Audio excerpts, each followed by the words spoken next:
نحمدہ و نصلی علی رسولہ الکریم۔ درس قرآن سورہ بقرہ آیت نمبر 124۔ تشریح اور ترجمانی سماعت فرمائیے۔ یاد کرو جب ابراہیم کو اس کے رب نے چند باتوں میں آزمایا، وہ ان سب میں پورا اتر گیا تو ان کے رب نے کہا، میں تجھے سب لوگوں کا پیشوا بنانے والا ہوں۔ ابراہیم نے عرض کیا کہ میری اولاد سے بھی یہی وعدہ ہے، تو رب نے فرمایا میرا وعدہ ظالموں سے متعلق نہیں ہے۔ ابراہیم علیہ السلام آزر بت تراش کے گھر میں پیدا ہوئے۔ ان کی قوم بت پرست، ستارہ پرست اور بادشاہ کو بھی خدا بنا بیٹھے تھے، لیکن ابراہیم علیہ السلام بچپن ہی سے سوچنا شروع کیا تھا کہ یہ بت نہ کچھ کھاتے ہیں، نہ پیتے ہیں، نہ بولتے ہیں، نہ سنتے ہیں، یہ کیسے دوسروں کی مدد کریں گے؟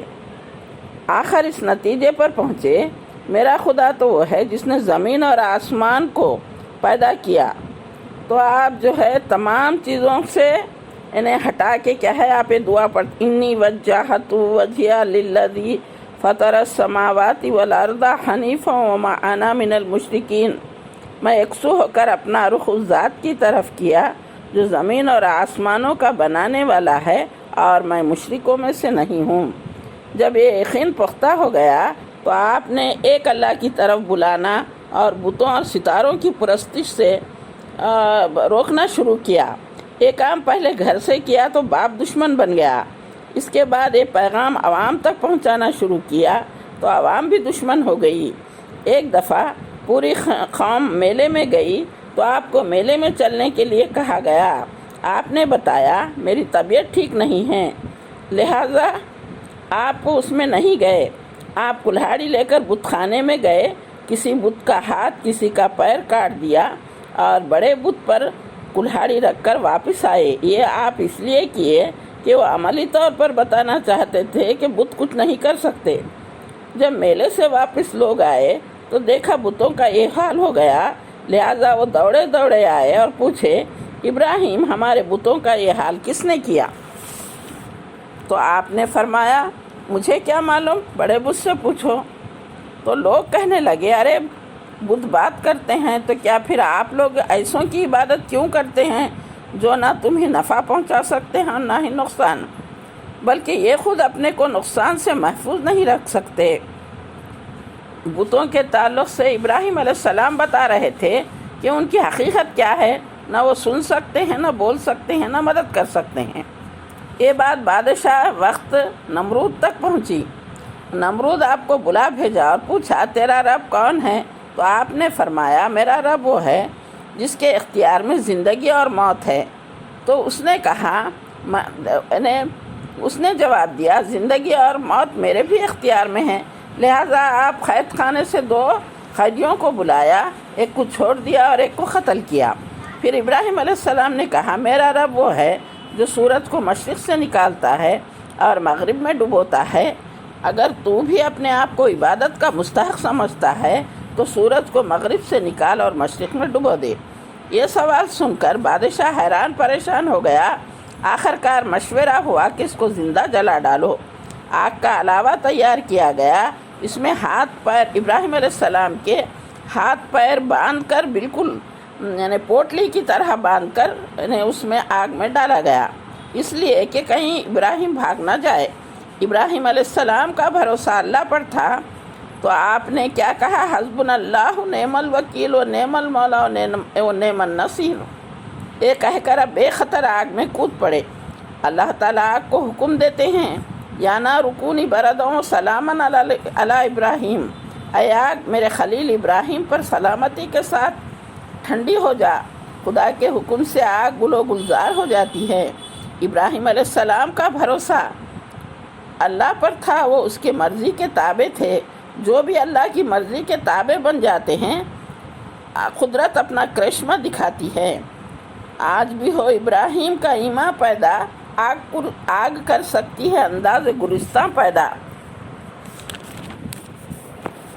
اس کے بعد آپ وطن، گھر بار گدی سب چھوڑ کر مصر، شام، فلسطین ہجرت کرتے ہوئے گئے، تاکہ دعوت دین کو لوگوں تک پہنچائیں۔ تو مصر میں اس وقت ایک بدماش تھا بادشاہ، انہیں ہر نئی عورت کو ایک رات اپنے پاس رکھتا تھا۔ تو ابراہیم نے سارہ علیہ السلام کو بھی بلوایا، لیکن اللہ کی مدد ایسی پہنچی کہ وہ بادشاہ حرکت نہیں کر سکے، اس کے ہاتھ پیر سب کیا ہے ٹھنڈے پڑ گئے، کس دیے جیسے ہو گئے، ہلنے نہیں آیا اس کو۔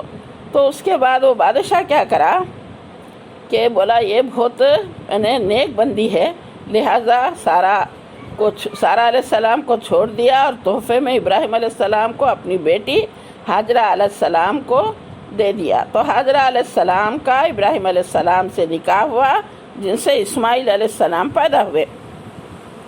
ابراہیم علیہ السلام اس کے بعد آپ کو اللہ تبارک و تعالیٰ کا ایک اور حکم ملتا ہے، ابراہیم اپنی بیوی اور بچے کو ہمارے گھر کے پاس چھوڑاؤ۔ ابراہیم علیہ السلام بیوی بچے کو لے کر جبرائیل علیہ السلام کی رہنمائی میں پہنچے، بیوی اور بچے کو چھوڑ کر واپس ہوئے تو بی بی ہاجرہ پوچھتی ہیں کیا یہ اللہ کا حکم ہے؟ اگر اللہ کا حکم ہے تو آپ شوق سے جائیے، اللہ ہماری حفاظت کرے گا۔ عزیز بہنوں، اگر ہم ہوتے تو اس وقت واویلا مچا دیتے تھے کہ تئیس بے آب ہو گیا، ریگستان میں چوڑی چوں نہیں، کوا کہاں نہیں، ہمیں کیسا تنہا چھوڑ کے جا رہے ہیں۔ لیکن قربان جائیں بی بی ہاجرہ پر، آپ کیا فرما رہے ہیں کہ اللہ میری حفاظت کرے گا۔ اس کے بعد ابراہیم علیہ السلام دعا کرتے ہیں، میں اپنی اولاد کو، اے اللہ میں اپنی اولاد کو تیرے محترم گھر کے پاس لا بسایا ہے کہ میں نے اس لیے کیا کہ یہ لوگ یہاں نماز قائم کریں، لہٰذا تو لوگوں کے دلوں کو ان کا مشتاق بنا اور انہیں کھانے کو پھل دے، شاید کہ شکر گزار بنیں۔ اس کے بعد آپ چلے جاتے ہیں، ٹفن ختم ہو جاتا ہے، پانی بھی ختم ہو جاتا ہے، ماں کو دودھ نہیں آ رہا ہے، بچے کو پلائے، بچے کے ہونٹ سوکھ رہے ہیں، ماں کی ممتا تڑپ اٹھتی ہے، کس طرح بچے کے ہونٹ بھگوئے، پانی کی تلاش میں صفا اور مروہ پہاڑی پر بے قرار دوڑتی ہے۔ اس طرح صفا اور مروہ کے 7 چکر ہو گئے، پانی کا پتہ نہ چلا، پھر بچے کا خیال آتا ہے، بے قرار بچے کے جانب دوڑتی ہے۔ رحمت خداوندی جوش میں آتی ہے اور جبرائیل علیہ السلام کو حکم ہوتا ہے وہاں تم ٹاپ مارو، پانی کا فوارہ جاری ہو جائے گا۔ چنانچہ جبرائیل علیہ السلام ٹاپ مارتے ہیں، پانی کا فوارہ جاری ہو گیا، بی بی ہاجرہ خوش ہو جاتی ہیں، مٹی لا کر کٹا باندھتی ہیں اور کہہ رہی ہیں زم زم زم زم، رک جا رک جا۔ اللہ تعالیٰ ایک اور امتحان لینا چاہ رہے تھے۔ اسماعیل علیہ السلام باپ کے ہاتھ بٹانے کے قابل ہو جاتے ہیں تو ابراہیم علیہ السلام خواب دیکھ رہے ہیں، بیٹے کو ذبح کر رہے ہیں۔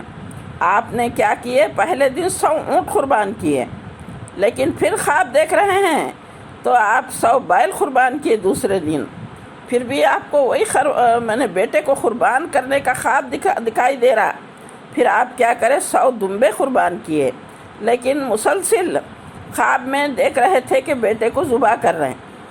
تو اس کا تذکرہ آپ کیا کرتے اسماعیل علیہ السلام سے کیا تو آپ نے جواب دیا ابا جان آپ کو جو حکم ملا کر گزریے، انشاءاللہ آپ مجھے صابروں میں سے پائیں گے۔